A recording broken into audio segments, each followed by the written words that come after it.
Hey there, this is Nick, and in this video I will show you how to control refunds if you're selling services online.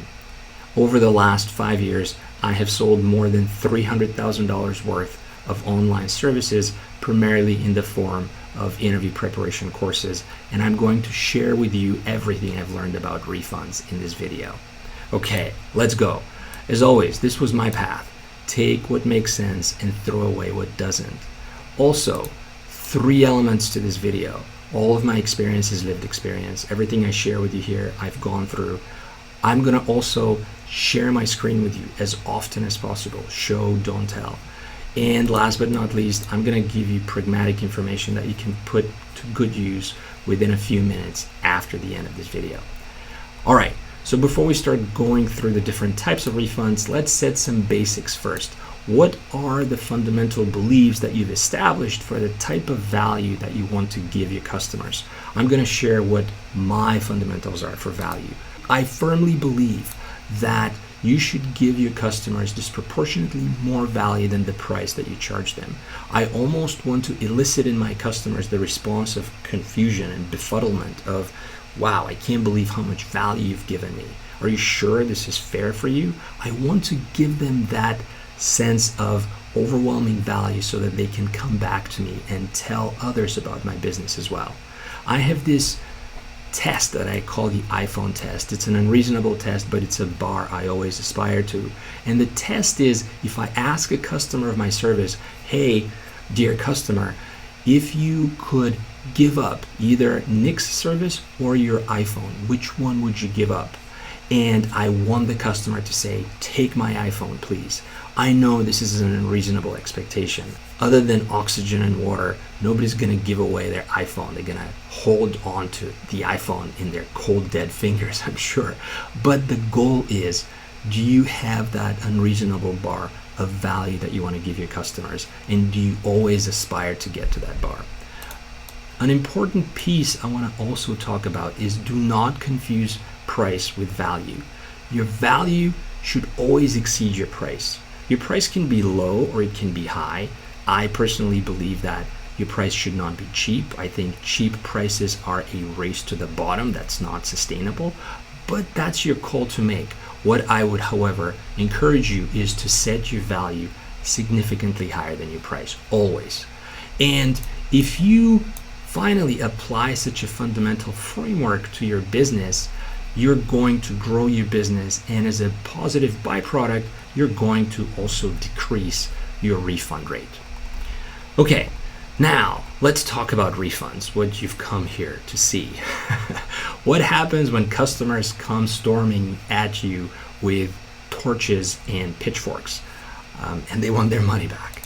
So there are 4 types of refunds in my experience. I'm gonna quickly fly through them here, and then I'm gonna go through them in much more depth later on.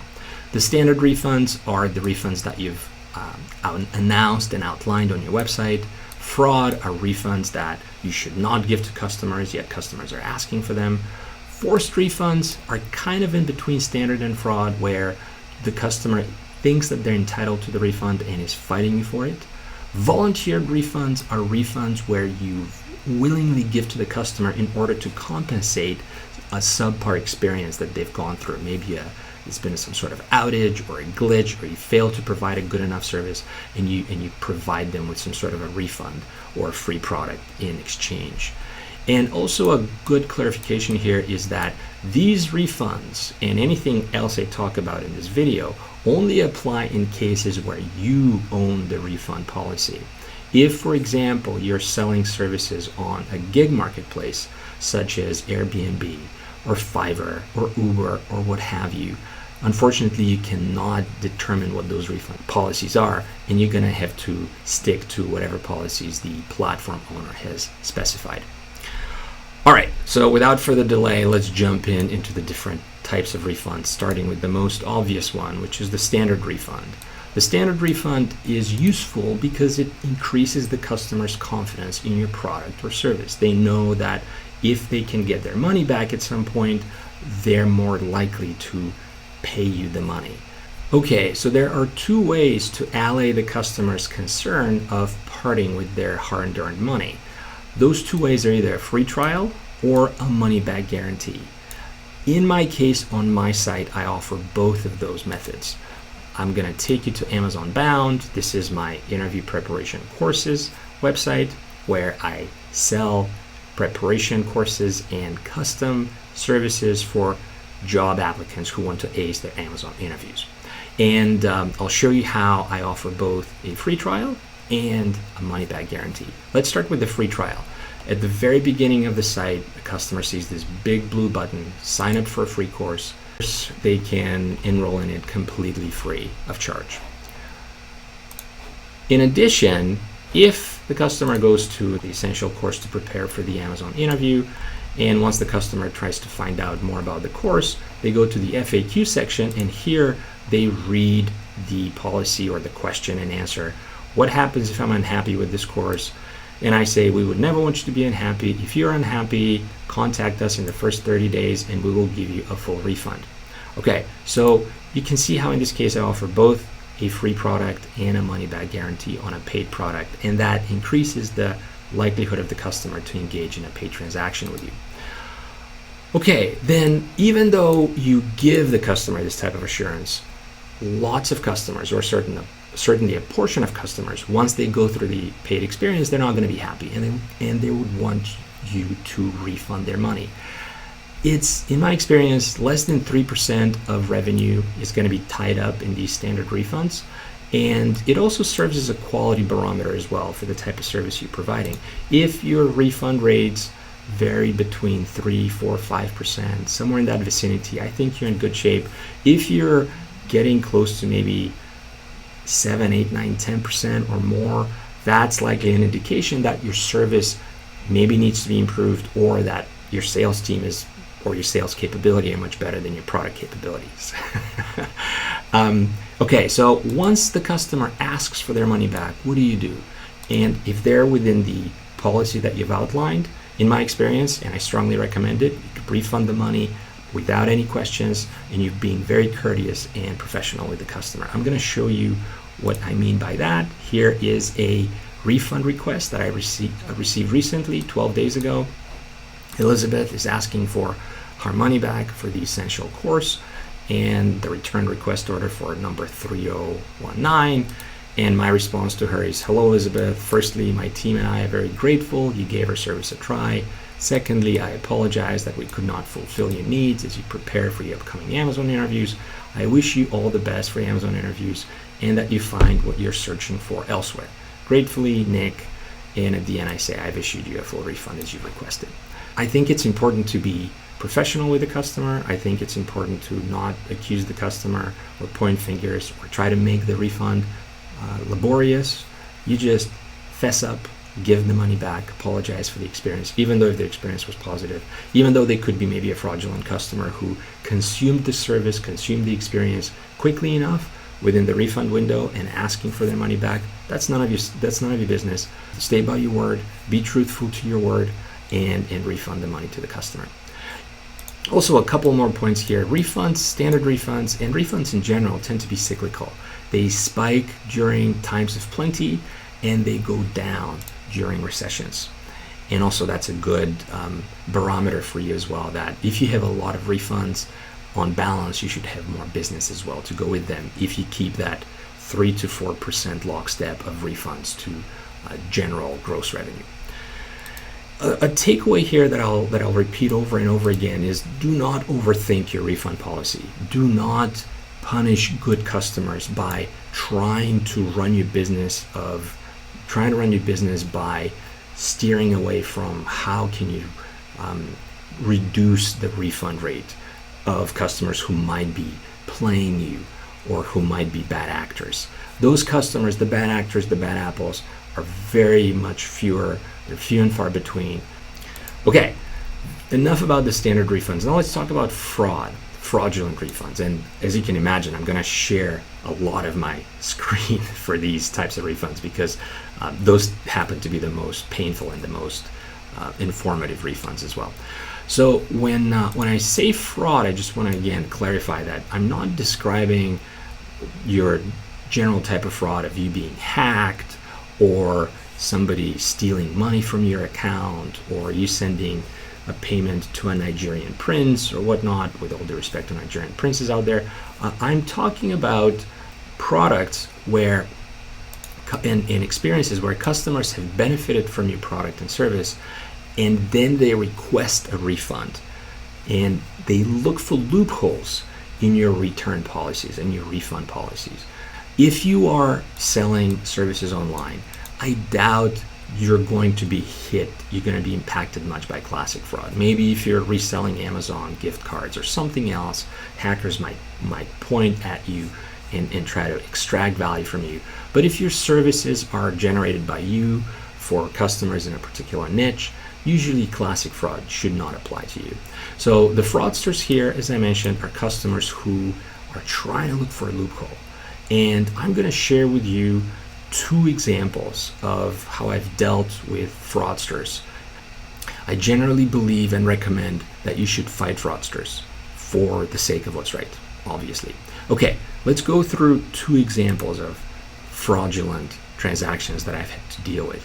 In this particular case, there's this gentleman by the name of Andrew, and Andrew had enrolled in one of my more premium courses, and they went through the entire course, which was a combination of pre-recorded content together with custom services of me evaluating his responses, interview responses, having a mock interview together. We pretty much worked together for a good maybe 3 weeks.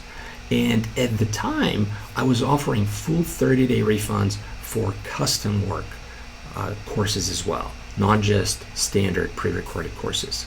And Andrew comes back within the 30 days and says, "Hey Nick, I'm very sorry to request a refund.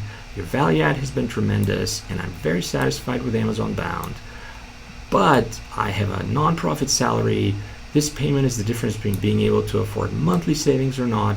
So I'm afraid a refund request is an important next step for me," right? It's very bad faith request from this customer. "Thank you again, and I sincerely apologize," right? So he's pretty much stabbing me in the back while having a smile on his face. So I say something like, "Hey Andrew, I'm sorry about your request. I say you enrolled on such and such date, and you're within 30 days of your refund policy. However, I will have to warn you that if you do proceed with this refund request, I will report you to the Amazon recruiting team. And I know which job ID you're interviewing for. I know the team who's interviewing you through that job ID. And therefore, I will let them know of what you're doing here. And I believe that what you're doing is in direct violation of a number of Amazon's leadership principles and values, and that's going to potentially mean that the company is not going to hire them." So I'm not going to share any more of this information with you because I want to preserve the confidentiality of this person. But as you can imagine, Andrew agreed to withdraw his refund request. Then another example here of a different customer. Her name is Laurel. And some context, Laurel was enrolled in a different course, which was a standard course with a 30-day money-back guarantee. The course was how to prepare new Amazon hires for their first year on the job. And it was we're still to offer this course. It's a very elaborate, comprehensive course, and it's very unlikely that an Amazon outsider would have access to the information in this course. And Laurel went through the course, and because it was within the 30-day refund policy window, she requested a refund by stating that she already knew these terms and this information and the content in this course, which is highly unlikely that she did. So at the time, and again, following the standard policy procedure, I said, absolutely, more power to you. Here's your few $100 back, buy a con Dios, right? And then later, once she's joined Amazon, she gets back to me and says, "Hi Nick, hope you're doing well. I'm currently preparing for an internal leap with AWS and hoping you can give me some insight into the best way to prepare," so on and so forth. And I respond to that, "Thank you for your note, Laurel. I recall you're one of the rare customers who used the content and then asked for a refund because you had found the material unhelpful. Given the above, I cannot help you with your present questions," right? So you can see how in these fraudulent cases, you're going to win some of them, you're going to lose others. But it's important to stand by what you believe is right. And if you see that the customer is fraudulent, and if you know in your heart that they're acting in bad faith, try to push back with as best as you can. While not going overboard, obviously, they can ruin your business by providing a bad review here or there. You determine where you draw the line, because maybe jeopardizing mortgaging your business for a $300-400 charge somewhere, maybe that's not the smartest thing. But that decision is up to you. And I think on principle, you have to try to fight fraud. Another type of fraud that happens a lot is based around subscriptions. Subscriptions are rife for fraud because there's a lag between when the person issues the payment and when they consume the service. So in my early days, I was offering a subscription plan for some of my more expensive services. I'm going to show here, for instance, the premium package is $600. The premium plus package is $1,500. And as you can see, I'm still offering a 2-payment plan for this type of service. But I was offering this type of subscription, multiple payment plan across the board, asking customers, effectively trying to help customers to make the courses more affordable for them. And when a customer comes along who maybe wants to take advantage of your policy, subscriptions are a really good way for them to exploit you there. And they consume the entire service, yet they have been subscribed to 2 or 3 payments in time, and then they cancel their subscription at the halfway point. So I'll show you an example here from Teachable. Back when I was on the Teachable platform, you just get a notification of a failed subscription billing attempt because they withdraw their billing information, and you're pretty much helpless. You should just be aware that maybe you can change your pricing policies and reduce some of the subscription levels for maybe the less expensive courses or services in your portfolio. Also, another type of fraud, which is maybe semi-fraud, is customers who are stringing you along and promising that they will enroll in a course, or customers who have enrolled in a cheaper service or cheaper course and are in the process asking for experiences and a la carte benefits that fall into a higher level course. So what do you do there? My policy is to warn the customer upfront of what's included in each service package and be very clear that they could receive some of the service within this package, but everything else is off limit. And also, especially for customers who want to try you out with a free course or a free trial or whatnot, I give them maybe a nibble here or there by answering one-off questions via text or email, and then I try to be vigilant of them not abusing that privilege.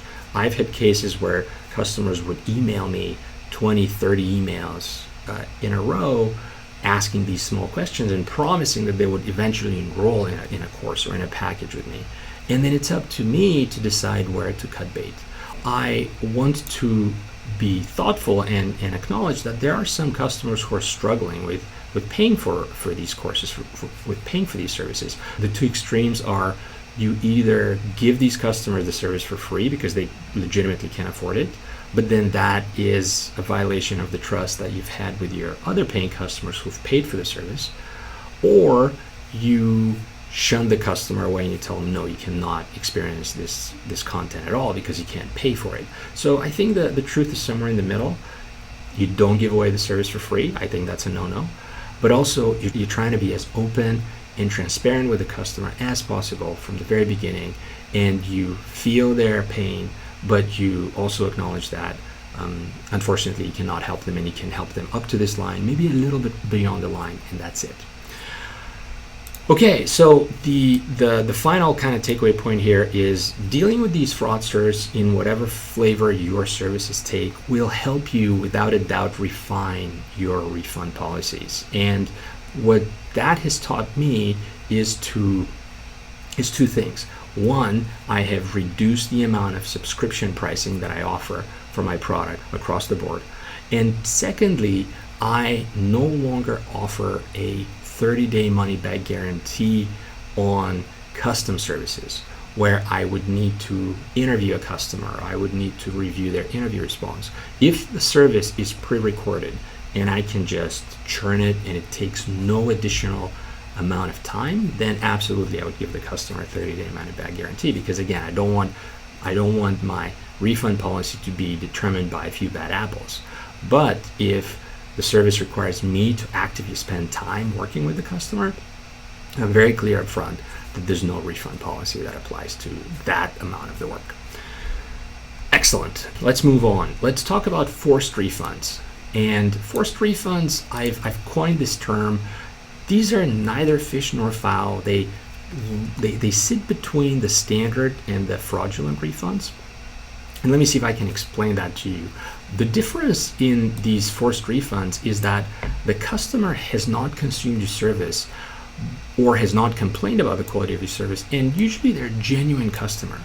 This means that maybe they have lapsed, maybe they have forgotten to access your service for 30 days, and all of a sudden time has passed, or they haven't had the time to consume your product because they're busy at work or what have you.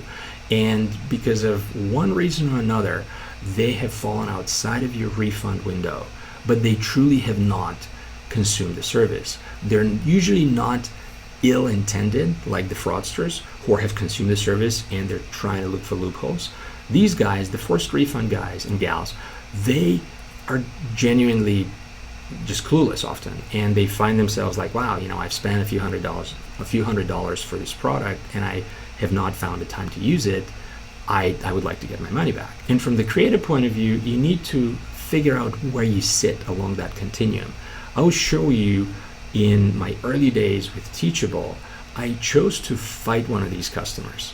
And she was a busy mom who did not quite have the time to consume the course in 30 days. And then she got back to me asking for a refund. And I fought her on it because I felt that she fell outside of the refund policy window, which was a 30-day money-back guarantee window.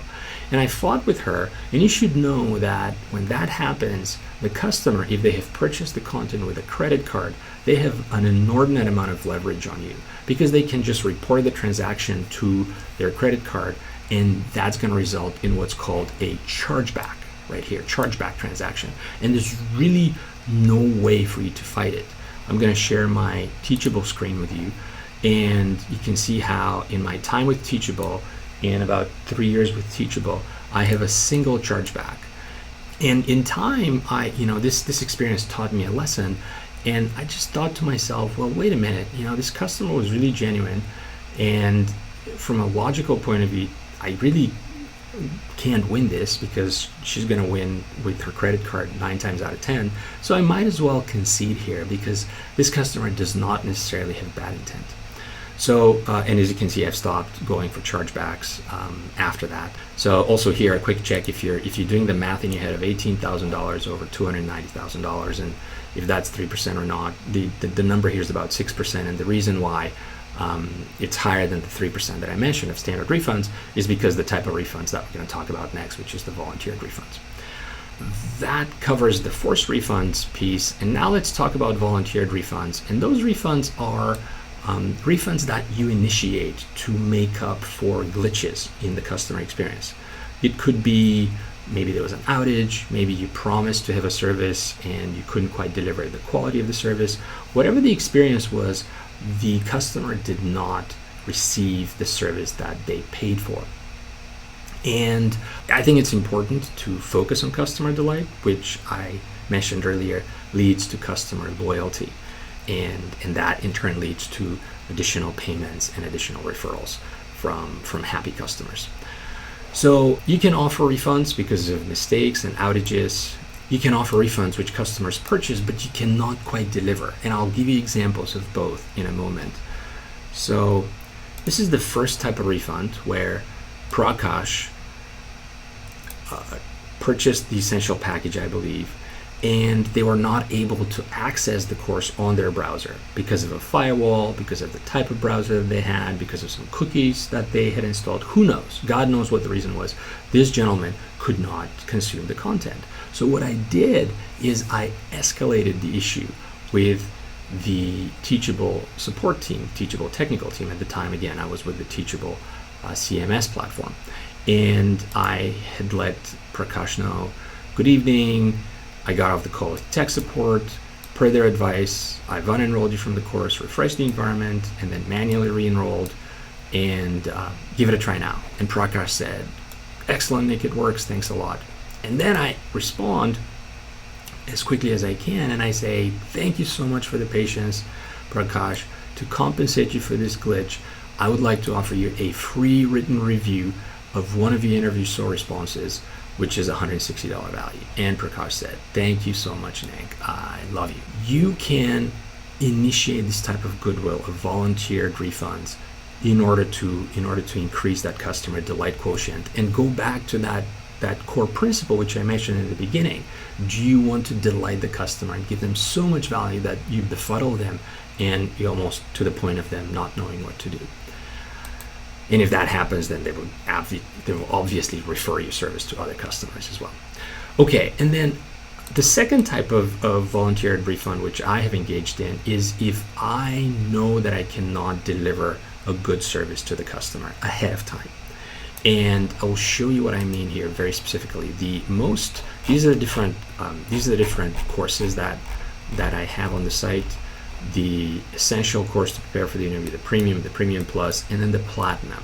And these courses, they increase in the amount of value that they offer customers. And the platinum course is pretty much to arrange a simulated interview loop for a candidate. And that course costs $5,000, right? So it's a very pricey experience. So there was this one customer, and his name is Supo, who enrolled in this course sight unseen. Usually when customers see this type of service, they initiate a free call with me, or they email me, or they ask for clarification, and I work with them to make sure that I indeed can deliver the service for them. This gentleman, instead of talking to me ahead of time, he chose to enroll in the course right away. And I emailed him, I tried to book a call, and we eventually had a call, and in the preparation for the call I said, unfortunately we would not be able to complete the full experience by the time of your interview, which was on October 13th, because we require 1+ months to prepare and make sure that we can find 5 former Amazonians who would be in the same functional vein as the job you're interviewing for, and find open slots on their time, and and I went ahead and I refunded a $5,000 charge, a $4,500 charge to their credit card without even having tried to engage in the service, because I knew that I could not deliver the service ahead of time. In this case, there's certain friction that you can get into with a customer, and there was one different customer, and that engagement happened on the phone where they literally wanted to fly out to Seattle to have this type of platinum simulated interview loop. And I told him, no, don't come out, and because I don't have the time to prepare this for you. And then they started yelling at me on the phone, like, how dare you not take my money? I'm entitled to the service because you're marketing the service, so on and so forth. My advice is that if you know that you cannot deliver something at that level of quality, which I mentioned earlier, you should just walk away from it and minimize the damage as much as possible. Okay. So the closing thoughts on volunteered refunds is do what's right, do what you know is right in your heart, and then do a little more. Go a little bit beyond and over the top and delight the customers. I think this takes us to the very end of today's video. My parting thoughts are, most importantly, define what your value beliefs are for your service and your product and stick to them. No matter what your price point is, your value should always be higher than the price. That's going to naturally help with your refund rates. There are 4 refund types: standard, fraud, forced, and volunteered. And I've shared with you my best practices of how I've dealt with them. Last but not least, be mindful of refunds, but don't let them define your business. Let your paying good customers define your business. Do not let 3% or fewer of customers, bad apples, to determine how you run your company, because that's not going to be a recipe for long-term success. Okay, Thank you so much, as always, for watching. Like this video, subscribe to this video if you have found this information useful. But more importantly, please send me your thoughts, send me your feedback. Which parts of this video were useful? Which parts did you want to find out more about? What are the topics you want me to cover on this channel? I really appreciate your support. Best of luck in starting a solopreneur business, a solopreneur lifestyle, side hustle business. I know you can do it. Talk soon. Bye.